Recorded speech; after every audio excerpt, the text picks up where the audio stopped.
ओम अज्ञानतिमिरान्धस्य ज्ञानाञ्जनशलाकया सत्सुरोन्मिलितं येन तस्मै श्रीगुरुवे नमः। नमो ओं विष्णुपादाय कृष्णप्रेष्ठाय भूतले श्रीमदे भक्तिवेदान्तस्वामीति नामिने नमस्ते सारस्वती देवे गौरवाणी प्रचारिणे निर्विशेष शून्यवादी भाषातदेशधारिणे। जय श्री कृष्णा चैतन्य प्रभु नित्यानंद श्री अद्वैत गदाधर श्रीवासदि गौर भक्त वृंदा।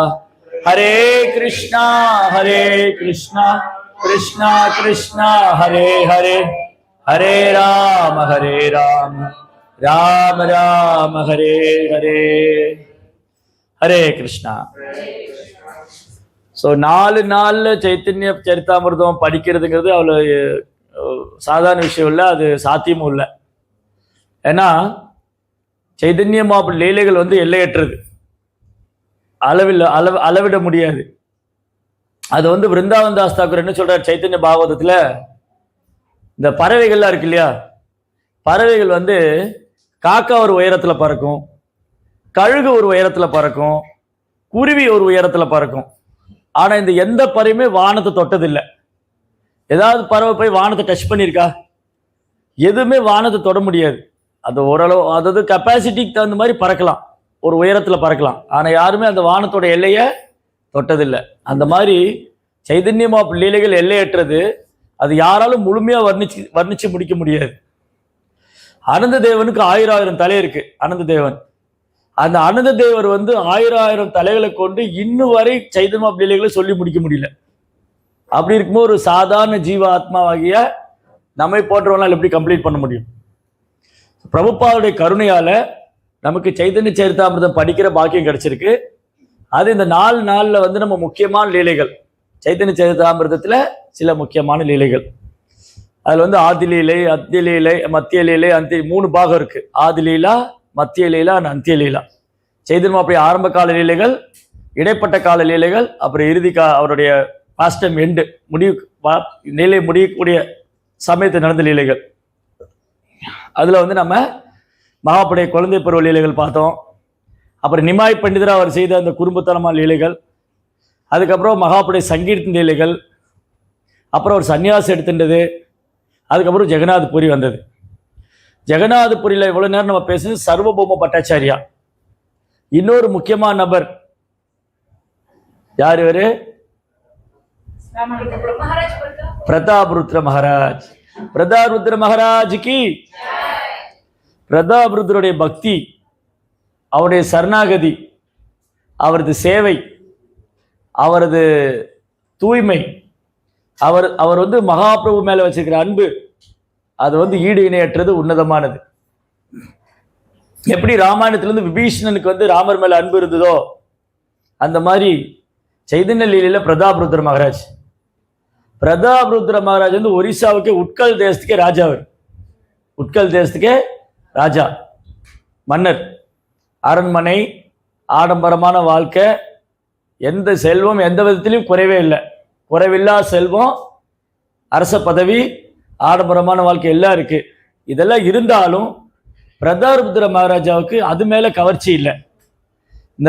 இந்த ஒரிசாவை ஆளணும், ஒரிசா மட்டும் ஆண்டா பார்த்தாது, மற்ற ராஜ்யங்களையும் என் கட்டுப்பாட்டில் கொண்டு வரணும், இந்த பூமிக்கே நான் சக்கரவர்த்தி ஆகணும், நிறைய பேர் வாங்கணும், புகழ் வாங்கணும், செல்வம் சேர்க்கணுங்கிற எண்ணம் அவருக்கு இல்லை. பிரதாபருத்ர ராஜாவுக்கு ஒரே ஒரு ஆசை என்னன்னா, அவருடைய விருப்பம் என்னன்னா, எப்படியாவது மகாபிரபுடைய கருணை வாங்கணும், மகாபிரபுடைய கருணை கிடைக்கணும், அவருடைய தரிசனம், மகாபிரபுடைய தரிசனம் எனக்கு கிடைக்கும். மகாபிரபு ஜெகநாத்புரியில் தங்கியிருக்கார். ஜெகநாத்புரியில கம்பீரான்னு ஒரு இடம் இருக்கு. காஷீஸ்வர் பண்டிதருடைய வீடு கம்பீரா. காசி மிஸ்ரருடைய வீடு கம்பீரா. அந்த கம்பீராங்கிற இடம் இன்னைக்கு நீங்க போனால் பார்க்கலாம். சைதன்ய மகாபிரபு தங்கியிருந்த இடம், அந்த வீடு, அங்கதான் மகாபிரபு தங்கியிருக்கார். மகாபிரபு ஜெகநாத்புரியில தங்கியிருக்கார். அப்போ ஒரு நாள் பிரதாபருத்ர மகாராஜ் சர்வபௌம பட்டாச்சாரிட்ட கேட்கிறார். மகாபிரபு ரொம்ப தூரத்துல கீர்த்தனை பாடிட்டு இருக்கார். ரொம்ப தூரத்துல ஜெகநாத் கோயில்ல கீர்த்தனை பாடிட்டு இருக்காரு. அப்போ இவர் ஒரு மாடியில கோட்டியாட் மேலே வந்து வராண்டாவில் வந்துட்டு சர்வம் பட்டாச்சாரி கூப்பிட்டு வந்து இன்னைக்கு மகாபுருடைய சகாக்கள் யாரெல்லாம் ஒருத்தர் இன்ட்ரடியூஸ் பண்ணி வைங்க, யாரெல்லாம் அவங்க. அப்போ ஒருத்தரையா சர்வம் பட்டாச்சாரி சொல்லி தருவார். அவர் தான் நித்யானந்த பிரபு, அவர் பலராமர், அப்புறம் அத்வைத பிரபு, மகாவிஷ்ணு, அப்புறம் வந்து ஸ்ரீவாஸ் தாக்கூர், நாரதர், இவங்கெல்லாம் மகாபிரபுக்கு ரொம்ப பிரியமானவங்க, மகாபிரபுக்கு மிக நெருக்கமான சகாக்கள், கதாதர் பண்டிட், ஹரிதாஸ் தாக்கூர், முகுந்த தத்தா, ஒரு பக்தர் இன்ட்ரடியூஸ் பண்ணி வைக்கிறார்.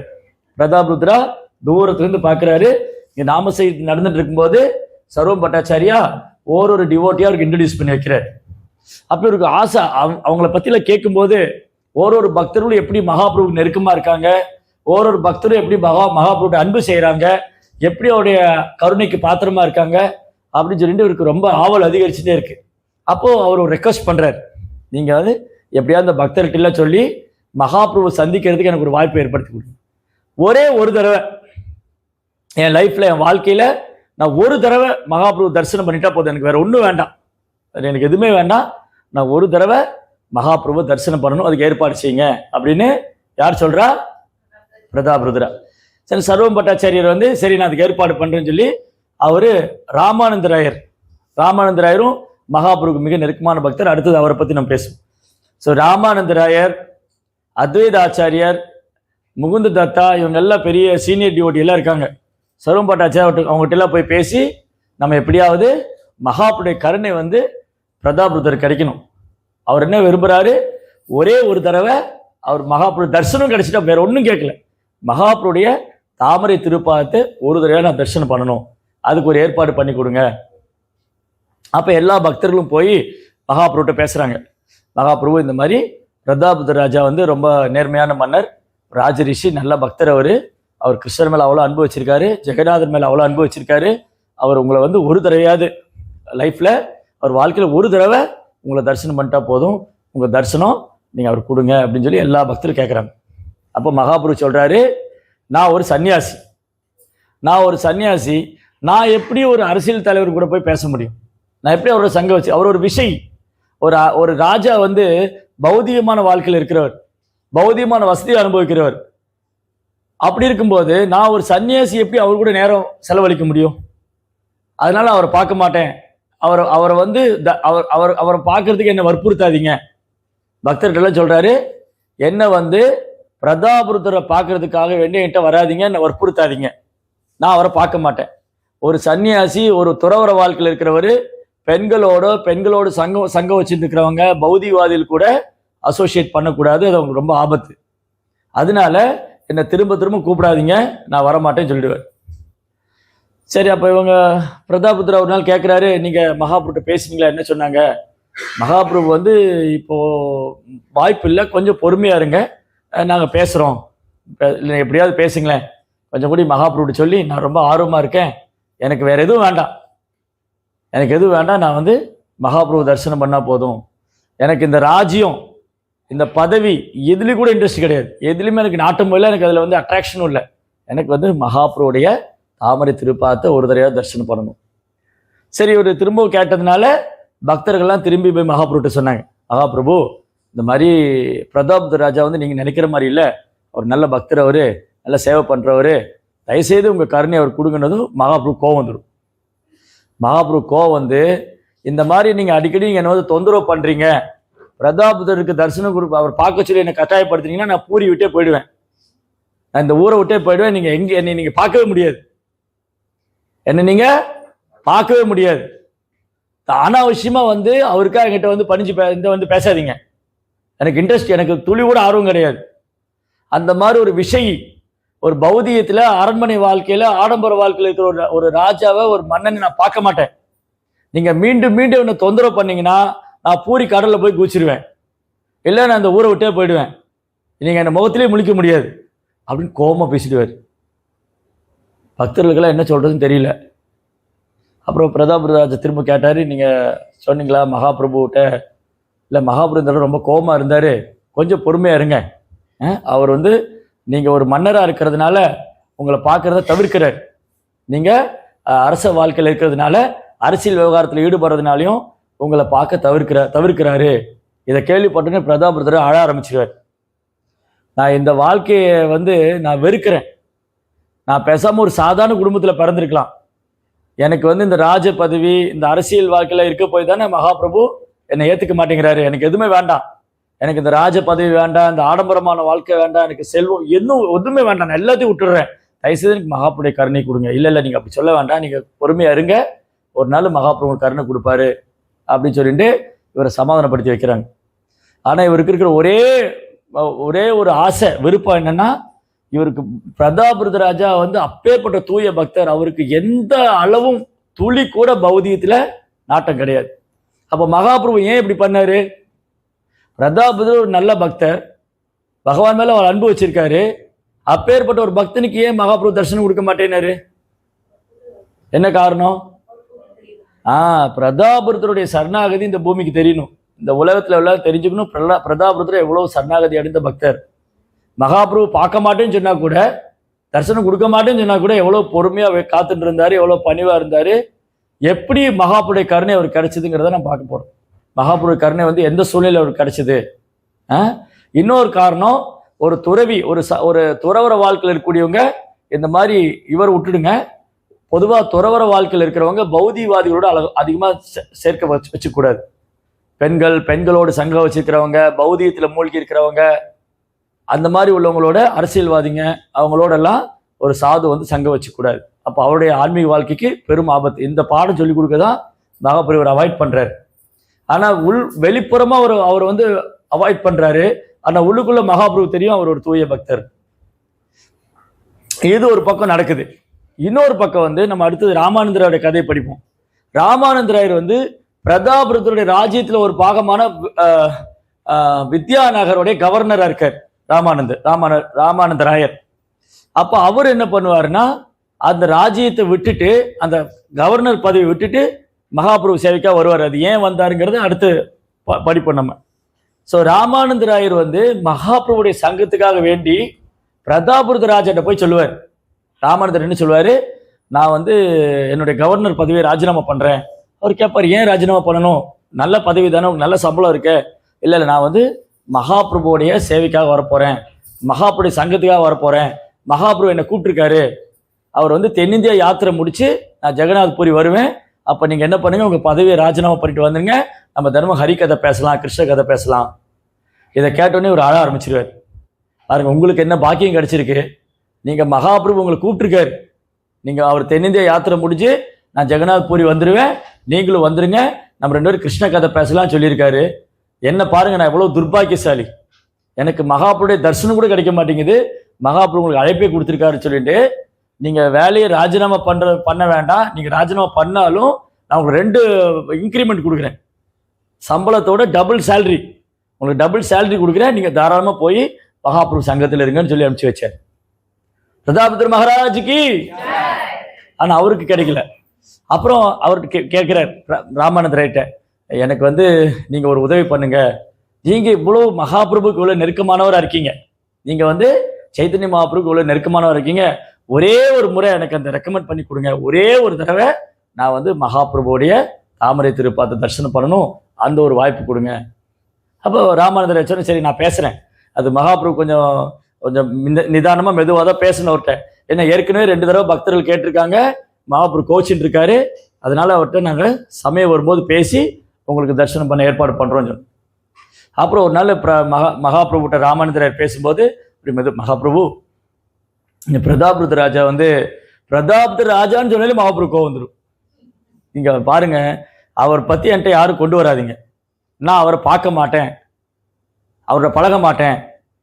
ஆனால் ராமானந்தராயர் சொன்னாலும் மகாபிரபு கொஞ்சம் கோவம் கம்மியாயிடுச்சு. ராமானந்தராயரே நீங்களே இப்படி சொல்லலாமா, நீங்க பகவானுக்கு பிரியமான பக்தராச்சு, நீங்க எப்படி சொல்லலாமா, என்னை போய் நீங்க அவரை பார்க்க சொல்றீங்களே, அவர் ஒரு பௌதிகவாதி, மன்னர் அரசியல் வாழ்க்கையில் அவரோட எனக்கு என்ன வேலை, ஒரு சன்னியாசியை அவரை மீட் பண்ணணும். அப்போ மகாபிரபு அவர் சொல்லுவார், இல்லை மகாபிரபு அவர் உங்களுடைய கருணைக்காக ஒரு தடவை கருணைக்காக வேண்டிட்டு இருக்காரு. அப்போ மகாபிரபு சொல்லுவார், நான் அவரை பார்க்க மாட்டேன், அவர் பையனை வேணா வர சொல்லுங்க, அவர் பையனுக்கு வேணா நான் தரிசனம் கொடுக்குறேன், அவரை பார்க்க மாட்டேன். அப்போது ராமானந்தராயர் போய் சொன்னார், இந்த மாதிரி மகாபிரபு என்ன சொன்னார், ரொம்ப ஆர்வமா இருக்காரு, ஒருவேளை ராமானந்தராயர் அனுமதி வாங்கிட்டு வந்துடுவாரோ, ஏன்னா அவர் பகவானுக்கு ரொம்ப பிரியமான பக்தராச்சே. அப்போ ராமானந்தராயர் வரும்போது பிரதாபர் கேட்பாரு, மகாபிரபு தரிசனம் கொடுக்குறேன்னு சொல்லிட்டாரா? அவர் சொன்னார், கொஞ்சம் பொறுமையா இருங்க, இப்போ என்ன சொல்லியிருக்காருன்னா உங்கள் பையனுக்கு தரிசனம் கொடுக்குறேன்னு சொல்லியிருக்காருன்னு. அதுவே அவருக்கு ரொம்ப ஒரு 50% சாட்டிஸ்ஃபேக்ஷன். அட்லீஸ்ட் எனக்கு கிடைக்காத பாக்கியம் என் பையனுக்கு கிடைச்சிருக்கு. அப்போ அவர் பையன் அனுப்பிச்சு வைப்பார். பிரதாபுத்திர பையன் வந்து மகாபுரு தரிசனம் பண்ண போவார். பிரதாபுத்திர பையனை பார்த்த உடனே மகாபுரு கிருஷ்ணருடைய ஞாபகம் வந்துடும். அவன் கொஞ்சம் கருமை நிறத்தில் இருப்பார், இந்த மழைக்காலத்து மேகத்தை ஒத்த நிறம். அந்த பையனை பார்த்தோன்னே மகாபுரு கட்டி தெளிவிக்கார். பிரதாபுத்திர மன்னனுடைய பையனை பார்த்தோன்னே மகாபுரு கட்டி தெளிவின்றுவார். கண்ணீரெல்லாம் அபிஷேகம் பண்ணுவார். மகாபுரு ஸ்பர்ஷம் பட்டோடனே அந்த பையனுக்கு கிருஷ்ண பிரேமம் வந்துடும். அவன் கிருஷ்ணா கிருஷ்ணா கிருஷ்ணா கிருஷ்ணான்னு அழுது கண்ணெல்லாம் கண்ணீர் வடிஞ்சு தரையில் உருண்டு பிறண்டு மயங்கி போயிடுவான். அந்த பையன் திரும்ப வருவான் வீட்டுக்கு. அந்த பையனை பார்த்தோன்னே இவருக்கு வந்து அப்படியே அளவிட முடியாத ஆனந்தம் வரும். அந்த பையனை கட்டி தழுவுன உடனே இவருக்கு அந்த பிரேமத்தை ஃபீல் பண்ண முடியும். மகாபுருடைய ஆசீர்வாதம் பெற்ற இந்த குழந்தைக்கு இவ்வளவு அன்பு பிரேமம் கிடைச்சிருக்குன்னா எவ்வளோ பெரிய பாக்கியம்னு சொல்லிட்டு அவர் கண்ணீர் நனைஞ்சு போயிடும், கண்ணெல்லாம் நனைஞ்சு போயிடும். அப்புறம் அந்த மாதிரி அவர் சந்தோஷப்பட்டார். ஆனாலும் அவர் ஏங்கிட்டு இருக்கார், எனக்கு அந்த பாக்கியம் கிடைக்கல அப்படின்னு ஏங்கிட்டு இருக்கார். இப்படி தான் கொஞ்ச நாள் போயிட்டு இருந்தது. அப்போ ஒரு நாள் வந்து பூரியில் ரத யாத்திரை வந்தது. ரத யாத்திரை வந்த போது மகாபுரு கிட்ட போக மாட்டார், ரொம்ப தூரத்தில் இருக்கார். மகாபுரு அங்கே கீர்த்தனம் பண்ணிட்டு இருக்கார். ஒரு வருஷம் ரத யாத்திரை வரும்போது பிரதாபுத்திராஜா மகாபுரு என்ன பண்ணுவார்னா 7 குழுக்களா தன்னுடைய பார்ட்டியில், தன்னுடைய சங்கீர்த்தன் பார்ட்டியில் 7 குழு. ஒரு குழுவில் நித்யானந்த பிரபு, ஒரு குழுவில் அத்வைத ஆச்சாரியார், ஒரு குழுவில் கதாதர் பண்டிட், ஹரிதாஸ் தாக்கூர், வக்ரேஸ்வர் பண்டிட், அந்த மாதிரி சீனியர் டாப் மோஸ்ட் லீடர் இருப்பாங்க. அவங்களுக்கு கீழே நிறைய ஆயிரக்கணக்கான கோடிக்கணக்கான லட்சக்கணக்கான பக்தர்கள் கர்த்தால் மிருதங்க வச்சுட்டு பிரம்மாண்டமாக கீர்த்தனம் பாடிட்டு இருப்பாங்க. அதில் ஒரு டீம்லேயும் மகாபிரபு போய் நடனம் ஆடுவார். கடைசியில் பார்த்தா 7 டீம்லேயும் மகாபிரபு இருப்பார். ஸ்ரீ கௌரங்க மகாபிரபு கி. அப்போ பிரதாபருத்ராஜ் என்ன பண்ணுவார், ஜெகநாதர் வந்து ஆல்டர்லேருந்து இறங்கி, அது இந்த பகண்டி சேவான்னு சொல்லுவாங்க. பகண்டி சேவான்னா என்ன பண்ணுவான் பார்த்துருக்கீங்களா? அந்த ஜெகநாதர் வந்து ரத்ன சிம்மாசனத்தில் எழுந்தல்ல பண்ணி இப்படி ஆடி ஆடி வருவார். ஜிங் சிக்கு ஜிங்கு சிக்கு ஜிங்கு சிக்கு ஜிங்கு சிக்கு. அப்படி ஜெகநாதர் ஆடி ஆடி வருவார். கீழே வந்து மெத்த போடுவாங்க, அந்த 5 குஷன் போடுவாங்க, அது மேலே வச்சுன்னு இப்படி ஆடி ஆடி வருவார் ஜெகநாத். ஜிங்கு சிக்கி ஜிங்கு சிக்கி ஜிங்கு சிக்கி அப்படின்னு கூட்டின்னு வருவாங்க. ஒரு யானை வர்ற மாதிரி அப்படி வருவார் ஜெகநாத். அப்படி ஜெகநாத் வந்து ரதத்தில் உட்காருவார். அப்போ பிரதாபருத்ராஜ் என்ன பண்ணுவார், தொடப்ப எடுத்து கூட்டுவார், ரோடெல்லாம் க்ளீன் பண்ணுவார். அதை மகாபிரபு பார்ப்பார். அப்போவே மகாபிரபுக்கு இவர் மேலே இவருக்கு கருணை கொடுக்கணும்னு முடிவு பண்ணிடுவார். ஏன்னா அவருக்கு ராஜாங்கிற கர்வம் இல்லை. இந்த பிரதாபருத்தனுக்கு ராஜாங்கிற கர்வம் இல்லை. இந்த ஜெகத்துக்கே மாஸ்டர் இவர் தான் ஜெகநாதர். அவருக்கு சேவை பண்ணார் இல்லையா, அன்னைக்கே மகாபிரபு முடிவு பண்ணார் ஒரு கருணை கொடுக்கணும்னு. இவர் வந்து தொடப்பெல்லாம் எடுத்து ரோடெல்லாம் கூட்டிட்டு பகவானுக்கு ரொம்ப பணிவாக சேவை பண்ணுவார். அப்புறம் ஒரு நாள் இந்த மாதிரி ரத யாத்திரை நடந்துட்டு இருக்கு. இவர் ரோடெல்லாம் க்ளீன் பண்ணி ஜெகநாதர் வர வழியெல்லாம் சுத்தம் பண்ணிட்டு ரொம்ப பணிவாக சேவை பண்ணுவார். ரத யாத்திரை வந்துட்டு சில நேரம் ஜெகநாதர் என்ன பண்ணுவார்னா ஒரு இடத்துல வந்து அப்படி உட்காந்துக்குவார், போக மாட்டார். இந்த ஜெகநாதருடைய லீலை எப்படின்னா, அவர் விரும்பினாத ரதத்தில் ஏறுவார், அவர் விரும்பினாத ரதம் நகரும், அவர் விருப்பப்பட்ட ரதம் போகல உட்காந்துருவார், அங்கேயே உட்காந்துடுவார். அது ரத யாத்திரை ஃபுல்லாக அவர் விருப்பப்படி தான் நடக்குது. அவர் நினைச்சாருன்னா ஒரே இடத்துல மணிக்கணக்கா 2 நாள் 3 நாள் உட்காந்துட்டு இருப்பார் ரதத்தில். அப்புறம் டக்குன்னு போயிட்டு வந்துடுவார். ஸோ இப்படி அந்த ஜெகநாத வல்லபா கார்டன் ஒரு தோட்டம் இருக்கு. அந்த தோட்டத்துக்கு பக்கம் வந்தோடனே ரதம் நின்றுடும். அப்போ பக்தர்கள்லாம் அங்கே ரெஸ்ட் பண்ணுவாங்க. அப்போ மகாபிரபு அந்த தோட்டத்தில் ரெஸ்ட் பண்ணிட்டு இருப்பார். அப்போ பக்தர்கள்லாம் சொல்லுவாங்க இவர்கிட்ட, நீ வந்து இந்த ராஜா ட்ரெஸ்லாம் தூக்கி போட்டு ஒரு சாதாரண ட்ரெஸ் போட்டுட்டு அங்கே மகாபிரபு ரெஸ்ட் பண்ணுறாரு, அவருக்கு போய் நீ சர்வீஸ் பண்ணு.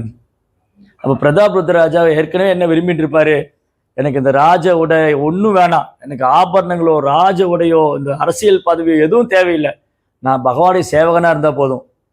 அதுதான் அவர் ஏங்கிட்டு இருந்தார். அன்னைக்கு பக்தர்லாம் சொன்னாங்க, நீ இந்த ட்ரெஸ் எல்லாம் எடுத்து போட்டுட்டு ஒரு சாதாரண ஒரு உடை அணிஞ்சிட்டு நீ போய் அங்கே மகாபிரபுக்கு சேவை பண்ணினார். அப்போ பிரதாபருத்ராஜ் என்ன பண்ணார், மகாபிரபு கார்டனில் இருக்கும்போது பாருங்கள், ரொம்ப சிம்பிள் ட்ரெஸ் தான், ஒரு தோத்தி சதர் தான், ஒன்றும் ஆபரணம்லாம் ஒன்றும் இல்லை. அங்கே வந்து உட்காந்துட்டு மகாபிரபு தெரியல யார் வந்திருக்கான்னு. ஆனால் மகாபிரபு என்ன பண்ணார், ஆல்ரெடி மகாபிரபு ஒரு கருணை கொடுக்கணும்னு முடிவு பண்ணிட்டார். இவர் ராஜ உடையெல்லாம் எடுத்து போட்டு அந்த கிரீடெல்லாம் ஒன்றும் கிடையாது, வந்து அங்கே கார்டனில் மகாபிரபு இருக்கும்போது அவருக்கு வந்து பாத சேவனை பண்ணிட்டு இருப்பார். அப்படி பாத சேவனை பண்ணும்போது பிரதாபருத்ராஜா கோபிகா கீதம் பாடுவார். கோபிகா கீதம் தெரியும் இல்லையா, தவ கதா மிருதம் தப்த ஜீவனம் புவிக்கு நந்தியே, அந்த பாடுவார். கோபிகா கீதம் பாடின உடனே மகாபிரபு கண்ணிலேருந்து கண்ணீர் வரும். கோபிகா கீதம் கேட்டோடனே மகாபிரபுக்கு ரொம்ப சந்தோஷமாயிடும். அவர் எழுந்து நீங்க யாரு நீங்க யாருன்னு கேட்பாரு. நீங்க யாரு நீங்க யாரு? நீ ஒரு சாதாரண ஆள் இல்லை, நீ இந்த உலகத்துக்கே மங்களமானவன், நீ இந்த உலகத்துக்கே மங்களம் தரமான செயல் பண்ணிட்ட. நீ கோபிகா கீதம் பாடினது இந்த உலகத்துக்கே மங்களம் தரக்கூடியது.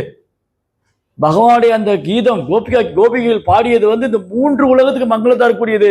நீ 3 உலகத்துக்கு மங்களமானவன், நீ புனிதமானவன் அப்படின்னு மகாபிரபு கட்டி தழுவிடுவார்.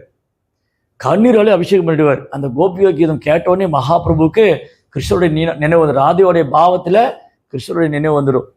அப்படின்னு சொல்லிட்டாரு. நீ யாரு சொல்லு, நீ யாரு சொல்லுனார். நீ யாருன்னு சொன்னதுக்கு அவர் என்ன சொன்னாரு? மகாபிரபு கேட்க, நீ யாரு சொல்லு. I am the great Utkal Desh King பிரதாபருத்ர Maharaj அப்படியே சொன்னாரு. அவர் சொன்னார், மகாபிரபு நான் உங்களுடைய சேவகனுடைய சேவகனுடைய சேவகனுடைய சேவகன், என்ன உங்களுடைய சேவகனுடைய சேவகனாக எடுத்துட்டு. மகாபிரபு தெரியல அவர் யாருன்னு. அப்போ அவர் எப்படி பணிவா போய் அந்த ராஜாங்கிற கர்வம்லாம் இல்லாம அவருடைய சேவகனா போயிட்டு சேவகனுக்கும் சேவகனா இருந்து எப்ப இந்த பாக்கியம் கிடைக்கும் மகாபிரபுக்கு சேவை பண்றது, அப்படி அவர் பணிவுனாலையும் எளிமையினாலையும் மகாபிரபுடைய கருணை கிடைச்சதாரு. ஸ்ரீ பிரதாபருத்ர மகாராஜுக்கு இதுதான் கத்துக்கணும். அப்பேற்பட்ட மகாராஜாவே உத்கல் தேசோட ராஜா, அவர் மகாபிரபுடைய சேவைக்காக இந்த ராஜ்ய பதவி எதுவும் எனக்கு வேண்டாம், இந்த ட்ரெஸ் ஒன்றும் எனக்கு வேண்டாம், நான் ஒரு சிம்பிளா போய் அவருக்கு சேவை பண்ணா போதும், எனக்கு மகாபிரபுடைய கருணை கிடைச்சா போதும். அதை விட உயர்ந்த சொத்து கிடையாது. மகாபிரபுடைய கருணையும் அவருடைய ஆசீர்வாதம் கிடைச்சா அதை விட உயர்ந்த சொத்து கிடையாது. அப்போ நம்ம வாழ்க்கையில நம்ம சம்பாதிக்கிறது, நம்ம வீடு கட்டியிருக்கிறோமா, நிலம் வாங்கியிருக்கிறோமா, சொத்து சேர்த்திருக்கிறோமா, அதெல்லாம் நம்ம உண்மையான சொத்து இல்லை. 4 பக்தர்கள் நமக்காக ப்ரேயர் பண்ணுவாங்களா, 4 நல்ல பக்தருடைய சங்கம் இருக்கா, குருவுடைய கருணை எனக்கு குரு எனக்காக ப்ரேயர் பண்றாரா, குரு என்னை ஆசீர்வதிக்கிறாரா, இதுதான் நம்ம சேர்த்த உண்மையான சொத்து. நம்முடைய உண்மையான சொத்து ஆன்மீக குருடைய கருணை, ஒரு தூய பக்தர் கருணையா, தூய பக்தர் குருவா கிடைச்சது, 4 நல்ல பக்தருடைய சங்கம் கிடைச்சது, அவங்க கிட்ட இருந்து பகவத்கீதை பாகவதம் படிக்கிறது கேட்கறது சேவை பண்றது தான் உண்மையான சொத்து.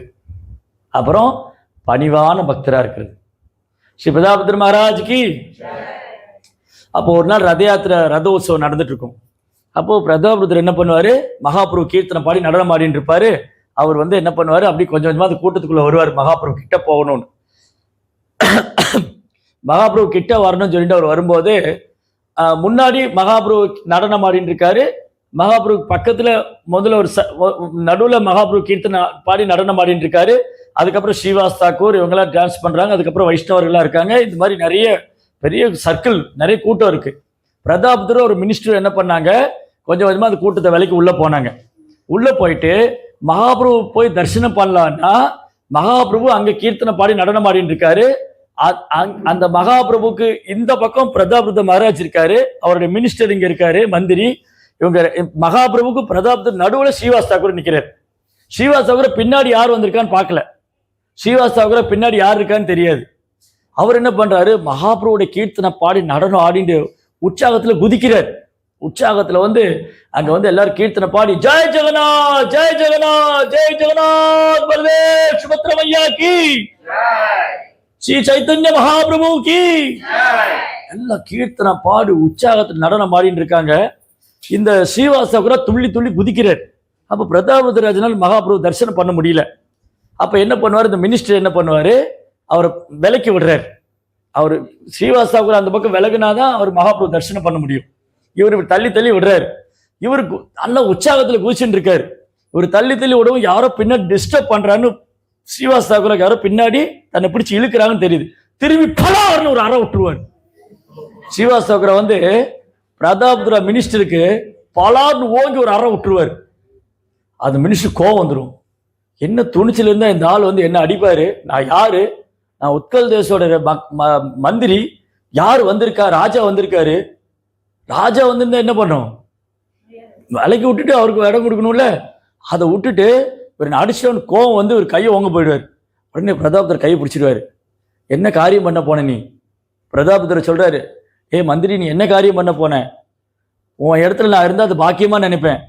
ஏன்னா ஸ்ரீவாஸ் தாக்கூர் மாதிரி ஒரு தூய பக்தர்கிட்ட அடி வாங்கினது நீ செஞ்ச பாக்கியம்.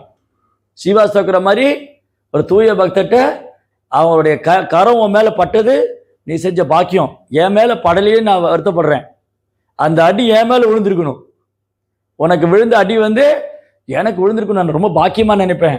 அவர் ஒரு தூய பக்தர், மகாபிரபு பிரியமானவர். அவர் பாரு எவ்வளோ பக்தி பரவசத்துல தன்னை மறந்து கீர்த்தனை பாடி நடனம் ஆடின்னு இருக்காரு.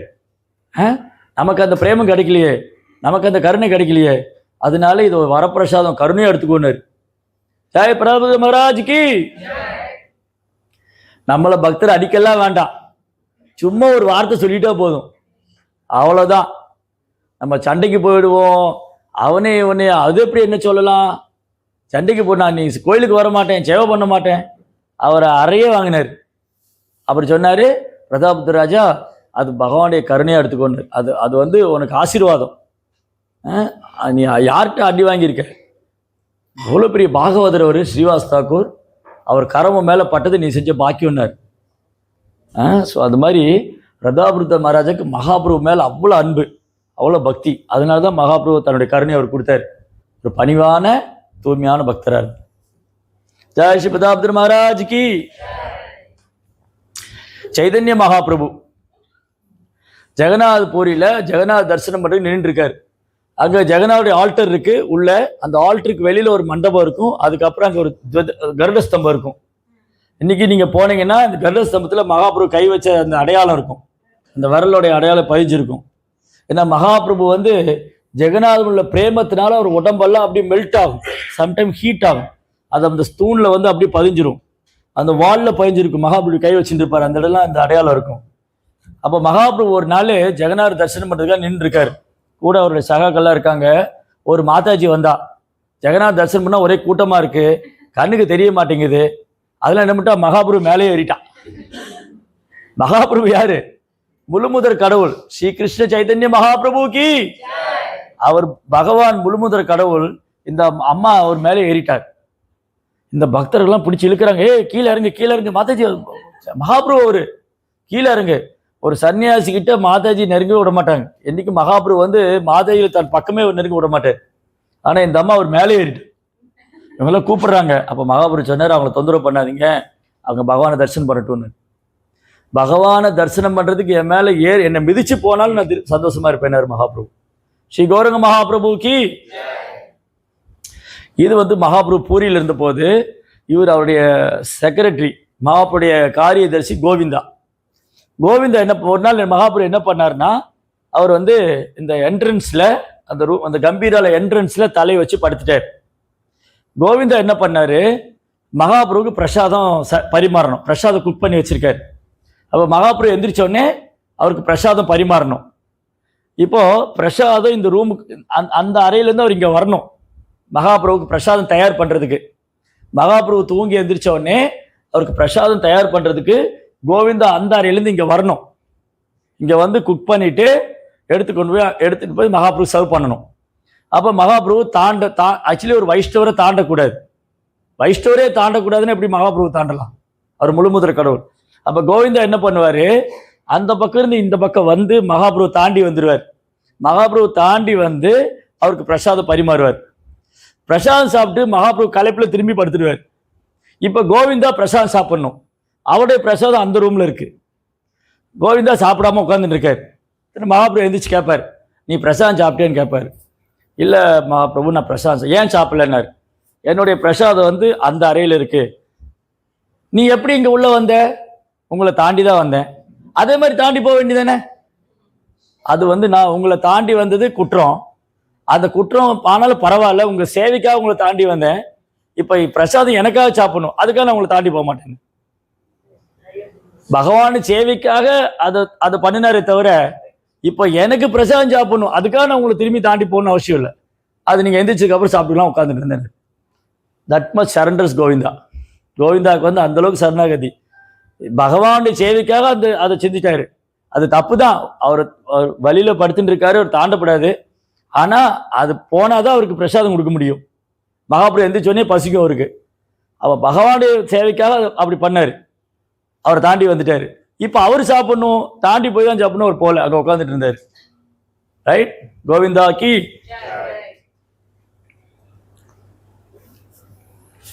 இப்போ ஒரு முக்கியமான இடத்துக்கு வந்திருக்கோம். இவர் வந்து மாதவேந்திர புரியோடைய சீடர். இவருக்கு வந்து ராமச்சந்திர புரியின் பேர். இவர் வந்து மாதவேந்திர புரி சீடர், இவருக்கு ராமச்சந்திர புரியின் பேர். இவர் வந்து ஈஸ்வரபூரி, இவரும் மாதவேந்திர புரிய சீடர். மாதவேந்திர புரியோட ஒரு சீடர் வந்து ஈஸ்வரபூரி, மாதவேந்திர புரி இன்னொரு சீடர் ராமச்சந்திர புரி. இந்த ராமச்சந்திர புரி என்ன பண்ணாருன்னா, மாதவேந்திர புரியோட இறுதி காலத்துல அவர் இந்த உடலை விட்டு அவர் ஆன்மீக லோகத்துக்கு போறார். அந்த பூமியில லீலையை முடிச்சுட்டு அவர் பகவான் திரும்ப போறார். அப்ப மாதவேந்திர புரி வந்து பெட் ரெஸ்ட் ஆயிடுவார். அவரால் எழுந்து நடக்க முடியாது, படுத்து படிக்க ஆயிடுவார். சில படிக்கலையே மலை சொல்லலாம் கழிச்சிடுவார்.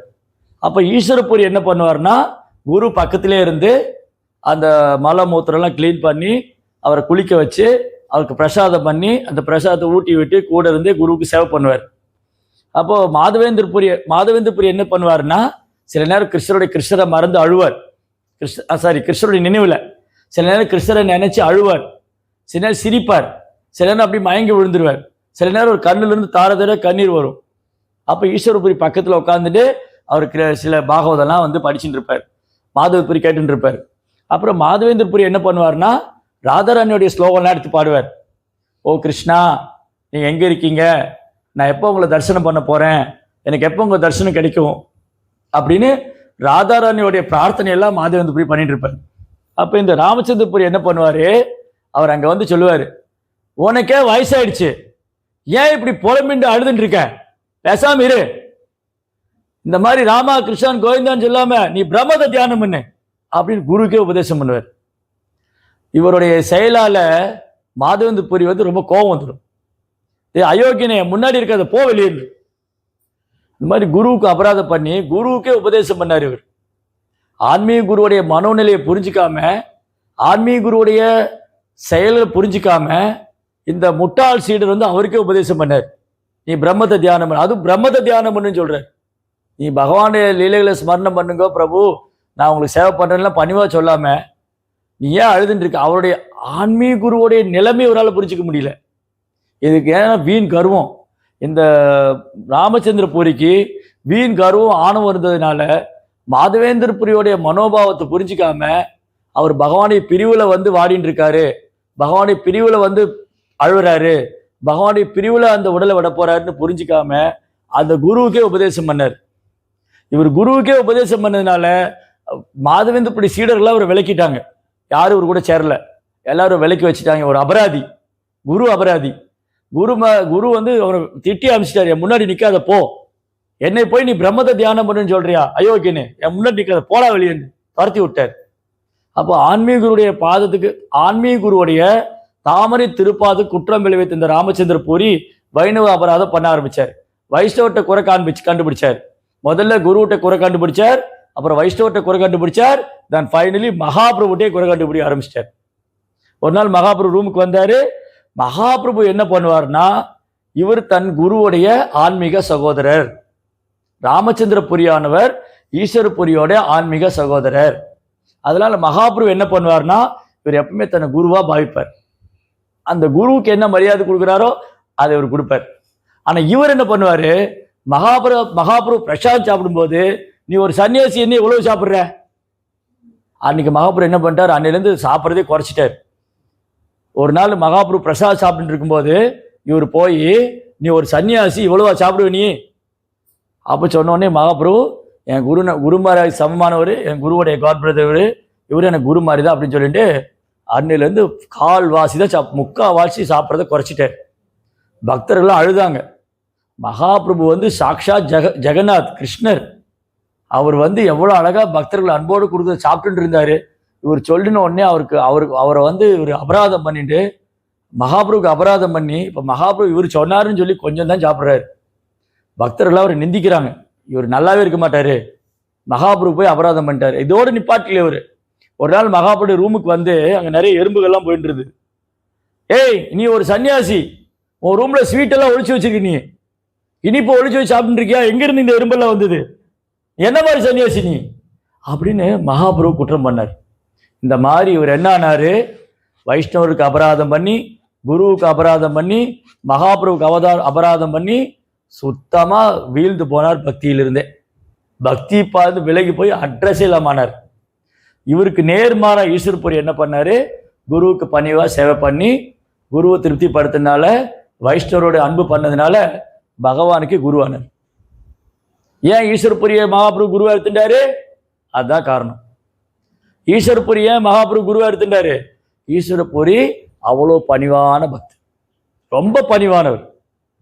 ஒரு நாள் ஈஸ்வரபுரி ரொம்ப வருஷங்களுக்கு முன்னாடி, அதாவது மகாபிரபு நிமாய் பண்டிதராக இருந்தப்போ நவதீப்புக்கு வருவார். ஒரு தடவை நவதீபத்துக்கு வருவார் ஈஸ்வரபுரி. அப்போ நவதீப்பில் ஈஸ்வரபுரி என்ன பண்ணுவார், அத்வைதப்பருடைய வீட்டுக்கு வருவார், சாந்திப்பூருக்கு. அத்வைத ஆச்சாரியர் ஆல்டரில் ஆர்த்தி பண்ணிட்டு இருப்பார். ஈஸ்வரபுரி என்ன பண்ணுவார், ரொம்ப பணிவாக அந்த அந்த அந்த அறைக்கு கடைசியில் உட்காந்துருப்பார். ஒரு சாதாரண ட்ரெஸ்ஸு பண்ணியிருப்பார். அவர் சதரெல்லாம் போட்டு தன்னை மறைச்சிக்கிட்டு ஏதோ ஒரு ஆரம்ப நிலை பக்தர் மாதிரி, ஒரு நியூ பக்தர் மாதிரி ஒண்ணுமே தெரியாதவர் புதுசா வந்திருக்காரு அப்படிங்கிற மாதிரி அந்த கடைசியில உட்கார்ந்துட்டு இருப்பாரு. அத்வைத பிரபு ஆரத்தி பண்ணிட்டு திரும்பி பார்க்கிறாரு. ஒரு இந்த சூரியன் இருக்கு இல்லையா, சூரியனை கை கொண்டு மறைக்க முடியுமா? முடியாது. நீங்க என்னதான் சூரியனை மறைச்சாலும் அந்த தேஜஸ் குறையாது. அந்த மாதிரி ஒரு தூய பக்தர் என்னதான் தன்னை மறைச்சிக்கணும்னு நினைச்சாலும் அவரால் தன்னை மறைச்சிக்க முடியாது. இவர் பணிவுலாம் ஈஸ்வரபுரி என்ன பண்ணாரு, அங்க உட்காந்துட்டு மௌனமா உட்காந்துருக்காரு. எல்லா வைஷ்ணவர் இருக்காரு, முகுந்த தத்தா, முராரி குப்தா எல்லாம் உட்காந்துட்டு இருக்காங்க. அவர் இந்த கடைசியில் உட்காந்துருக்காரு. அத்வைதர் பார்க்குறாரு, இவர் ஒரு சாதாரண ஆள் இல்லையே, ஏதோ மகாபாகவதர் மாதிரி இருக்காரு அப்படின்னு ஆச்சரியமா அவர் ஆர்த்தி பண்ணாலும் அவரே பார்த்துட்டு இருக்காரு. யார் இவர், யாரா இருக்கும்? அப்போ முகுந்தா என்ன பண்ணாரு, நான் காலையில் அன்னைக்கு சொன்ன மாதிரி எப்படி புண்ட்ரிக் வித்யாநிதிக்கு ஒரு பாட்டு பாடினார் பாகவதத்துலேருந்து ஒரு ஸ்லோகம் எடுத்து பாடினோடனே புண்ட்ரிக் வித்யாநிதி என்ன பண்ணாரு, குர்த்தையெல்லாம் கிழிச்சு அரே அது அவர் கிருஷ்ணா கிருஷ்ணா கிருஷ்ணா மயங்கி விழுந்துட்டார். இப்போ அதே மாதிரி முகுந்தா என்ன பண்ணாரு, அந்த ஈஸ்வரபுரி அவருக்கு தெரிஞ்சு போயிடுது முகுந்தாக்கு. ஏன்னா முகுந்தா நவதீபத்தில் யார் வந்தாலும் கண்டுபிடிச்சிருவார், தூய பக்தர்கள் வந்தா. அப்போ முகுந்தா என்ன பண்ணாரு, பாகவத்துலேருந்து ஒரு ஸ்லோகம் எடுத்து பாடினார். அந்த ஸ்லோகத்தை கேட்டோடனே ஈஸ்வரபுரி தன்னை கண்ட்ரோல் பண்ணிக்க முடியாம, கட்டுப்படுத்திக்க முடியாம கிருஷ்ணா கிருஷ்ணான்னு சொல்லி தரையில் உருண்டு பரட்டிட்டார். அப்புறம் எல்லாம் ஓடி கிட்ட பார்க்குறவங்க ஈஸ்வரபுரி எல்லா பக்தரோட பாதம் பிடிச்சி தூசி எடுத்து தலையில் வச்சுருந்தாங்க. பேர்பட்ட மகாபாகவதர் வந்திருக்காரு. அத்வைதருடைய காட் பிரதர். அத்வைதரும் அத்வைத பிரபு மாதவேந்திரனுடைய சீடர், ஈஸ்வரபுரி மாதவேந்திரனுடைய சீடர். அப்புறம் 2 பேரும் கட்டி தழுவிண்டு கண்ணீரால் அபிஷேகம் பண்ணிட்டாங்க. அப்புறம் கொஞ்ச நாள் ஈஸ்வரபுரி நவதீப்பில் தங்கியிருந்தார். அப்போ மகாபிரபு வீட்டில் போய் பிரசாதம் சாப்பிடுவார். அப்போ ஈஸ்வரபுரி அவ்வளோ பணிவான பக்தர். அதனால தான் ஈஸ்வரபுரிய மகாபிரபு குருவா எடுத்துட்டார். அப்போ எந்த மாதிரி ஒரு சீடர் இருக்கணுங்கிறதுக்கு உதாரணம் ஈஸ்வரபுரி, எந்த மாதிரி ஒரு சீடர் இருக்கக்கூடாதுங்கிறதுக்கு உதாரணம் ராமச்சந்திரபுரி. ஜெய் ஈஸ்வரபுரிக்கு, ஸ்ரீல பிரபுபாதிக்கு.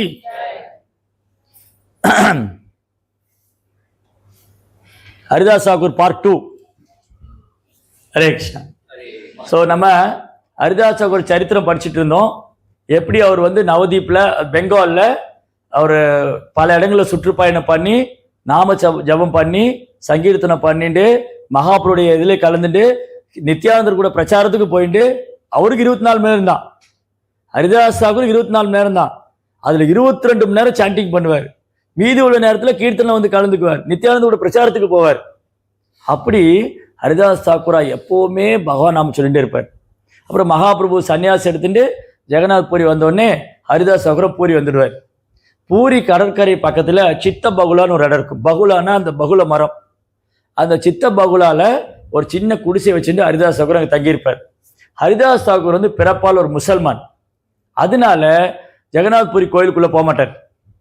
ஹரிதாஸ் தாக்கூர், ரூப கோஸ்வாமி, சனாதன் கோஸ்வாமி, இவங்க 3 பேருமே, ரூப கோஸ்வாமி சனாதன் கோஸ்வாமி பிறப்பால பிராமணர்கள். ஆனால் நவாப் ஹுசைன் சாட்ட வேலை பார்த்துட்டா முஸ்லீமாவே கருதிடுவாங்க. அதனால அவங்களும் கோயிலுக்குள்ள போக மாட்டாங்க. ரூப கோஸ்வாமி சனாதன் கோஸ்வாமி எப்போ பூரி வந்தாலும் ஹரிதாஸ் தாக்கூருடைய குடிசையில போய் தங்கிக்குவாங்க. இவங்க 3 பேருமே ஜெகநாத் கோயிலுக்குள்ள போக மாட்டாங்க.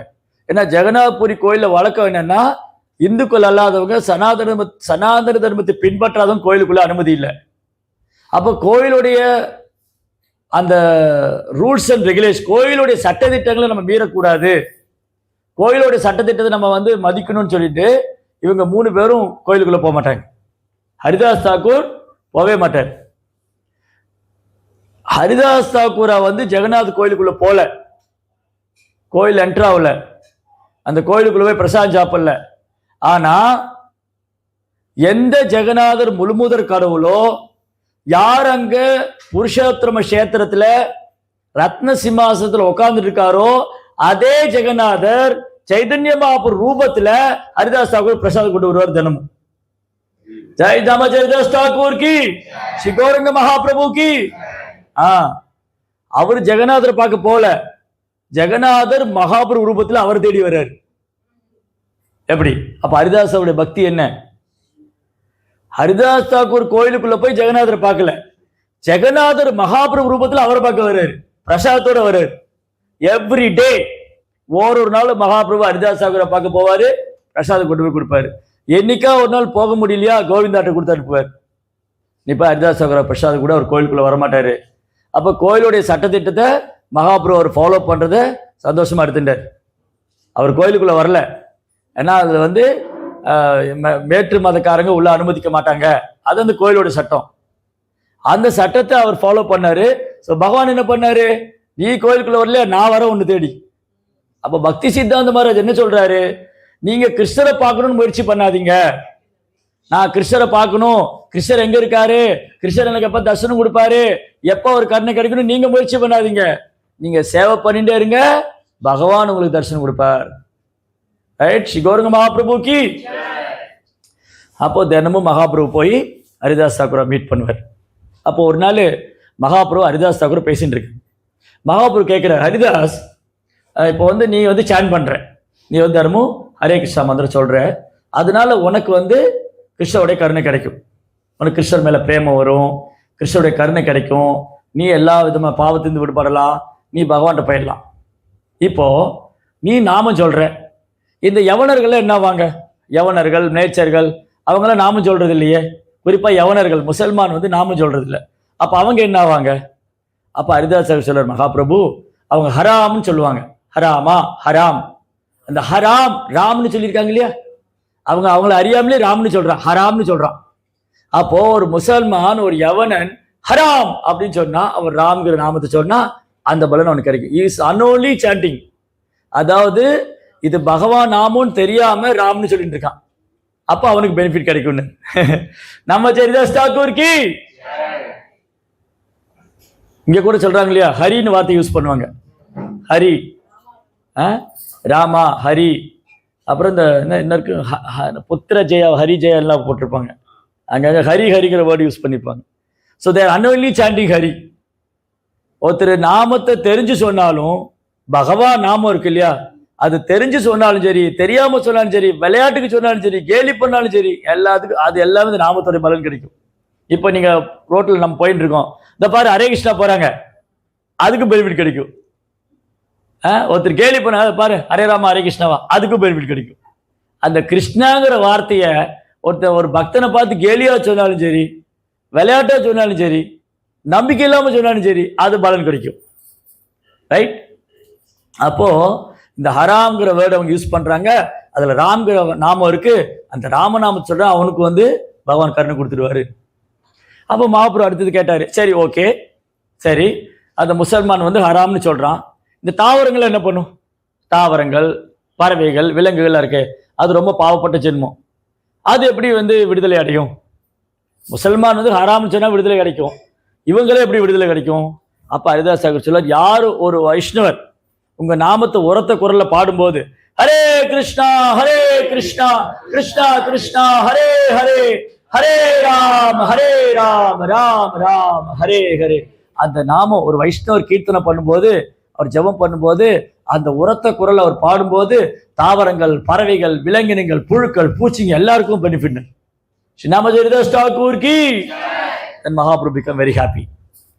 அப்புறம் ஒரு நாள் மகாபிரபு வந்தார் ஹரிதாஸ் தாக்கூரை பார்க்கறதுக்கு.